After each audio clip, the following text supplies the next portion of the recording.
Magandang araw mga kaibigan. Pag-usapan natin ngayon ang lumalabas na isa namang kapalpakan ng administrasyon ni PBBM. Tungkol ito sa pagpabor sa mga importers at pagpapahirap sa mga fishermen, sa mga farmers, especially yung mga sugar planters. Okay, dito sa headlines ng Philippine Star ngayon, title is Ex-DA Chief Hits Easing Food Imports. Okay, sa article na ito, tinalakay ang Administrative Order number 20 na pinirmahan ni PBBM. Ito yung pagtanggal, remove non-tariff barriers to agriculture importation. Na ito ngayon ang binabatikos. Mga senador, may 3 senador na nabanggit dito. Mga grupo ng mga farmers, Federation of Free Farmers of the Philippines. And then itong dating Agriculture Secretary na si Leonardo Montemayor. Okay, so ano itong inalis na non-tariff barriers? Yun ang sinasabi ng administrative order. Ang non-tariff barriers ay mga measures to protect local producers from competition. Okay, kung mag-import ng mga products from different countries, merong tariff, yung custom, yung tax, para kikita ang gobyerno. So, tariff yun. Ito naman, non-tariff are other measures na i-impose ng ating gobyerno para maproteksyonan ang ating local producers. Example, quota. Nililimit yung i-import. Example, sugar.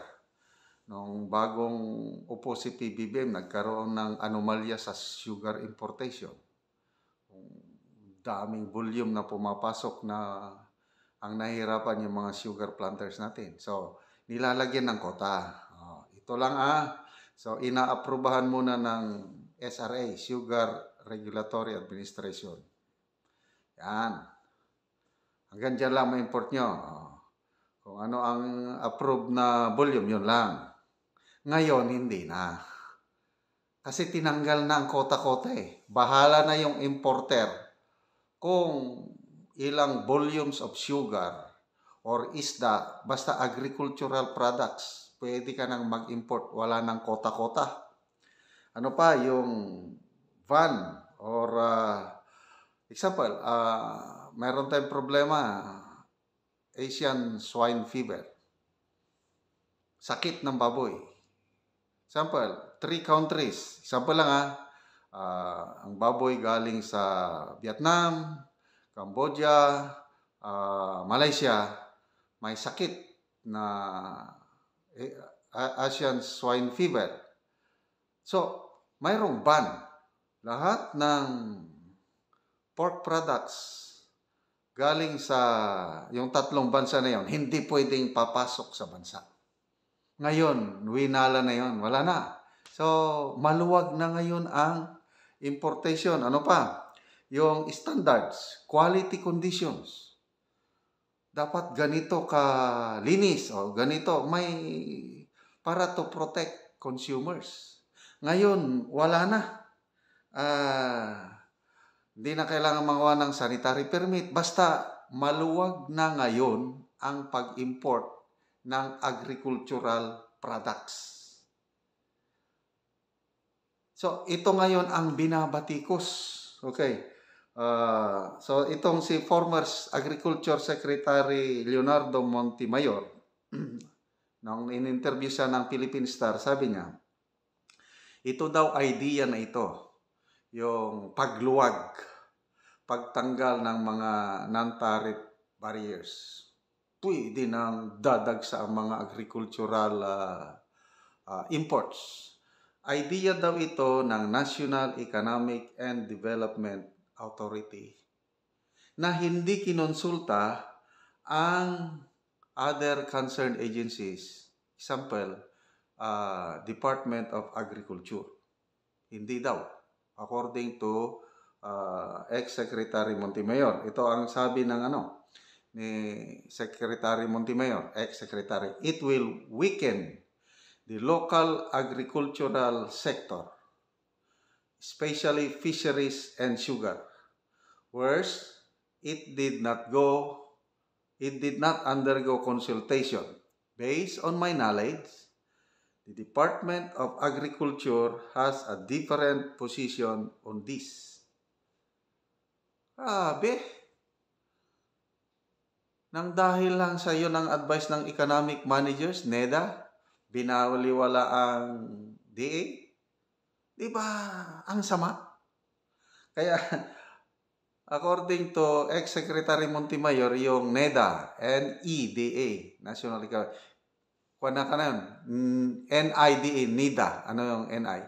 National Importation Development Authority. Kasi, pabor na pabor itong Administrative Order number 20 sa mga importers. Sabi. So, baka, ano ang rason naman ng NIDA na alisin na yung mga non-tariff barriers, yung mga quota, ban, and mga restriction para daw hindi tataas ang presyo ng bilihin.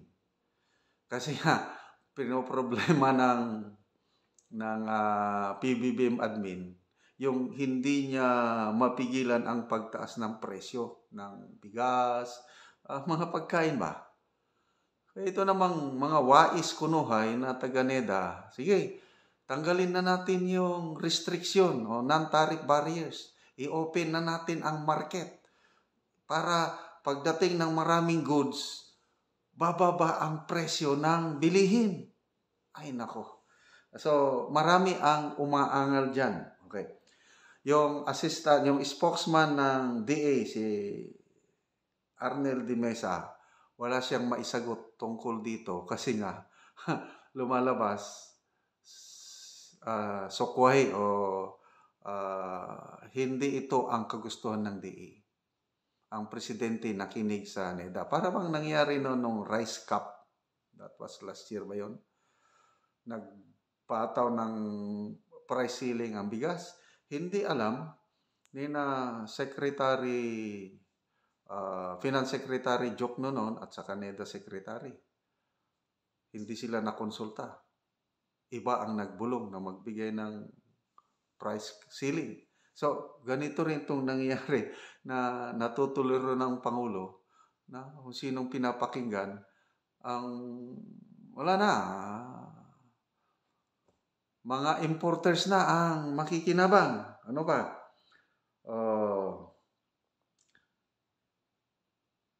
Yon, yung sugar. Yung SRA, Sugar Regulatory Authority, merong power noon kasi nililimit niya. Ngayon, wala na. Wala nang power ang SRA kasi pwede na nawala na yung nawala na yung mga barriers. Ano pa? Ganon din yung mga fishermen. Dati, hindi ka maka-import ng mga fish products kung walang permit, certificate of necessity to import from Bureau of Fisheries and Aquatic Resources. Example, galunggong. May mga panahon na nag-i-import tayo ng galunggong. Hindi in season ng galunggong sa Pilipinas. So, wala tayong supply. Yan, ang BIFAR mag-issue ng necessity to import. Certificate of necessity to import galunggong. Ngayon, hindi na. ang mga importers hindi napupunta sa BIFAR para magkuha. Basta pasok na lang ng pasok. Ano ba? Ito ba?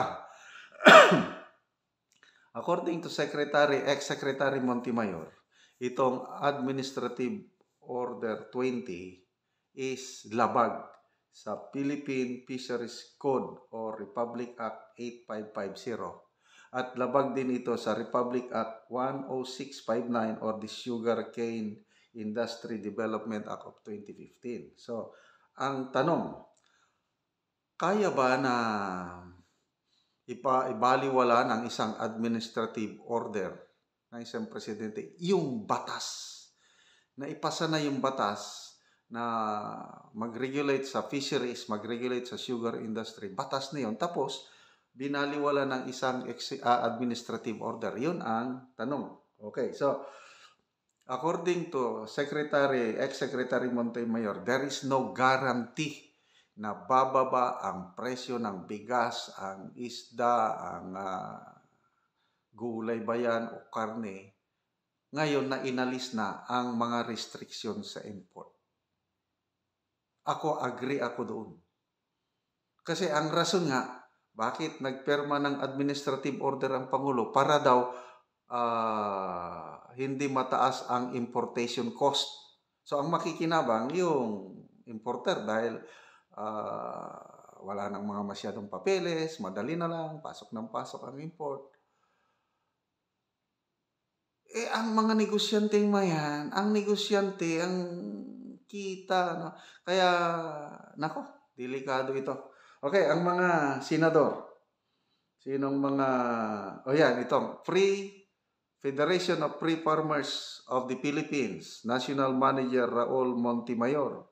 Ganon din ang sinasabi niya na-reduce naman ang tariff ng mga agricultural products. Bakit kailangan pa ng Admin Order number 22?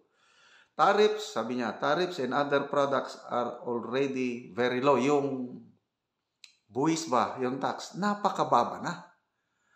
But these have not been able to reduce retail prices. There is no assurance that reducing non-tariff measures will result in lower consumer prices. Grabe, hindi pinag-iisipan, perma lang ng perma. Okay, so instead daw na tanggalin yung mga restriction na yan, why don't they address yung barriers to domestic trade para maging mas productive ang mga local producers? Solusyon dito, sabi ng mga bumabatikos is maglaan ng pundo, tulungan ang mga farmers, fishermen para dadami ang supply natin ng isda, ng bigas, karne, gulay at iba pa. Para hindi na kailangan mag-import. Okay, ang mga senador, ang mga nag-react, sina Senator Francis Escudero, Senator Nancy Binay, Senator, sino pa yung isa, Hontiveros, sinasabi nila dapat pag-aralang maigi yung cost and benefit, yung risk involved. So, ito, maalala ko, last year na birthday ng Pangulo, anong birthday wish niya? Sabi niya, sana ma-improve ko ang kalagayan ng mga farmers and fishermen. Kasi, by that time, siya pa ang Agriculture Secretary. Ano sa tingin niyo? Itong ganito na inopen na ang importation ng agricultural products. Dadami na ang competition ng mga farmers and fishermen natin, lalo na yung mga sugar planters. Matutulungan ba sila o lalong mababaon sa utang? Another kapalpakan. Never-ending na kapalpakan.